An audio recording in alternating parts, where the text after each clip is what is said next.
வாழ்க வளமுடன். இன்னைக்கு என்ன ஸ்பெஷல்? வாழ்க வளமுடன். இன்னைக்கு வெள்ளிக்கிழமைப்பா, சாதம்ப்பா. அதுக்கப்புறம் வெங்காய சாம்பார்ப்பா.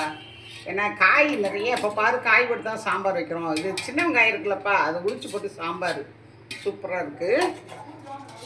அப்புறம் தொட்டுக்க கேரட்டும் உருளைக்கிழங்கு பொரியல் நல்லா வந்திருக்கு. அப்புறம் கொஞ்சம் சேமியா காலை டிஃபனுக்கு. அதுக்கப்புறம் கவுனி அரிசி கஞ்சிப்பா.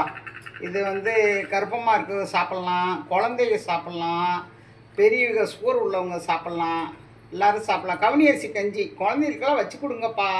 இதில் ஒன்றும் பெரிய வேலையே இல்லை. நல்லா கவுனி அரிசி உடச்சிடணுங்க. எடுத்து உடச்சிட்டு தண்ணி ஊற்றி நல்லா கொதிச்ச பிறகு இது வெங்காயம் பச்சை மிளகாய் போட்டு காரமாக வேணும்னா அப்படி போட்டு கஞ்சியில் போட்டு குடிக்கலாம். அப்படி இல்லையா வெல்லம் தேங்காய் பால் ஊற்றி கொடுங்க. ரெண்டு எதை குடித்தாலும் நல்லாயிருக்கும். கவுனி அரிசி குடிச்சிங்கன்னா ரொம்ப நல்லது உடம்புக்கு, குடிங்க. அதுக்கப்புறம் பருப்பு கொஞ்சம்.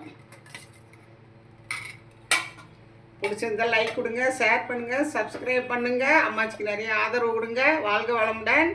ஒரு ஆன்மீக தகவல் நம்ம வீட்டில் பெரிய பிரச்சனைகளாக இருக்குது அப்படின்னு சொன்னால் வெல்லம் இருக்குல்லப்பா, வெல்லம் வாங்கிட்டு போய் முருகன் சன்னதியில் போய் அங்கே ஒரு ஆறு குளமோ ஏதாவது இருந்துச்சுன்னா அதில் வெள்ளத்தை போய் கரைச்சி விடுங்க.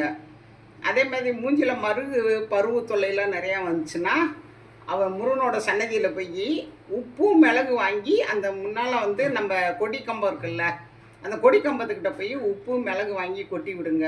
கொட்டி விட்டிங்கன்னா அந்த பெரிய பெரிய பருவு இதெல்லாம் கொட்டிடும். இந்த மாதிரி செய்யுங்கப்பா. சரியா? பிடிச்சிருந்தா லைக் கொடுங்க, ஷேர் பண்ணுங்கள், சப்ஸ்கிரைப் பண்ணுங்கள். வாழ்க வளமுடன்.